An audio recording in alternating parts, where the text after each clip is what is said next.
If you go back to the origin of Visakhapatnam, you will see that 54% of the land was absorbed by the tribals, and then the cuisine was actually influenced by them with a lot of spices, and they used a lot of bamboo shoots and rajma and stuff like that. But over the years, the tribals have moved on, and influence of the Andhrites who came to settle into Visakhapatnam has got the influence.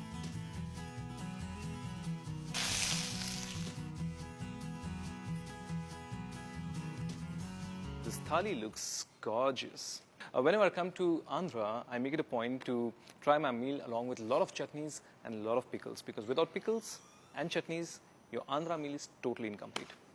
So I'm going to start with the tomato pappu. No, that's not my pet name. That's what they call the lentils here, or the dal here. And it is believed that if you start with any kind of pappu, everything else falls in place. And I don't want to mess up with that concept. Instant kick of tamarind, very tangy. There are three things which are used on a very large scale in the coastal Andhra cuisine is, of course, tamarind, coconut, and of course the chilies. Okay, and the combination is incredible. Now the chutneys in the local language are called as pachadi. Okay, now this is not the coconut chutney. This is one sec. Let me try it now. Oh, it tastes incredible. Again, the tangy flavor pretty much there. This kind of reminds me of something from the gourd family. Again, I'll have to ask a lot of things to the chef. Right now, let me eat some. The food is incredibly delicious, really good. And though the cuisine of Andhra may have got its reputation as one of the spiciest cuisine in the country, what I'm trying here, the coastal Andhra food is more toned down when it comes to the chili factor. Still, you know, it leaves you with all that sensation and little nice spicy sensation all across your lips. But I can see the chef, he's right here, and I'm going to quickly have a little chat with him. The food is delicious. Thank you very much. Thank you, Rohan. Thank you. Chef, I was just curious, you know, this taste is very familiar, but what's the name of this dish? This dish is made with a local fish called nathalu, which is from the family of anchovies. And it's a dry fish. Yes, and it's a very famous preparation here done with egg, as you can see that. Yeah, and it's made the Vepuru way, the coastal Andhra cuisine way. Right. Wherein the things are just tossed up in onion, tomatoes, and some masala, tempering of curry leaves, and it's done. And I've tried a couple of dishes here. You have that very signature tangy flavor. So I believe your thali is predominantly dominated by tamarind, isn't it? Some part of it, yes. Okay. Okay, what dominates here? What fish is this? That's from the family of seer fish.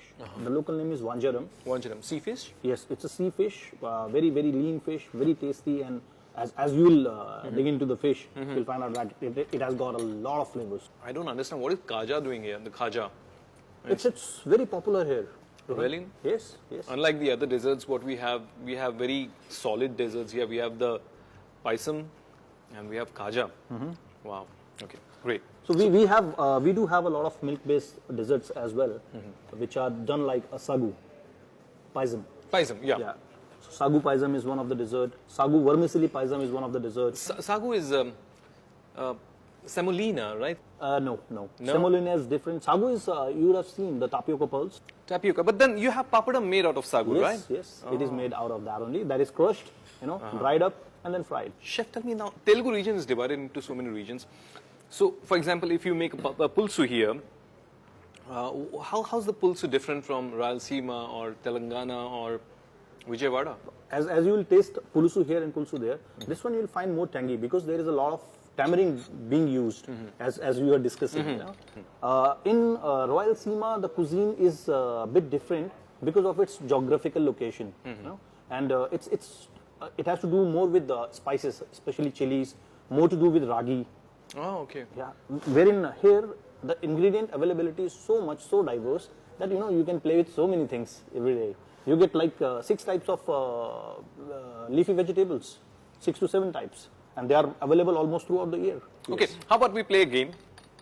I give you the name of the region, you give me the basic taste or flavor of that region. All right. Okay. Vizag, let me start with Vizag. Vizag is definitely tangy for me. Okay, how about Rayalaseema? Rayalaseema, spicy. Spicy? Yes. Okay, Telangana? Telangana, robust. Robust. Vijayawada? Vijayawada, sweet. Little towards the sweet. Yes, little towards the sweet. And Hyderabad? I'll say royal. Rich, Royal and rich. But I'm glad you don't have names, the Mughlai names. Neither it has any kind of influence of Mughlai cuisine, nor it has the names, you know, Patthar ka Gosh, Shamsheri Shikanji, you know, Kudrati Kebab. The names here are still very tricky, but not as hilarious as the Hyderabadi dishes. But thank you, Chef. It was lovely, lovely chatting with you. Thank you, Rohan. I'm going to make sure I finish all these wonderful dishes. I'm sure you're going to enjoy it. Yeah.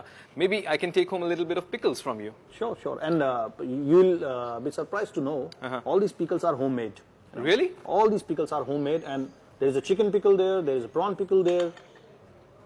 Pickle is made out of each and everything. One barni each for me. Sure.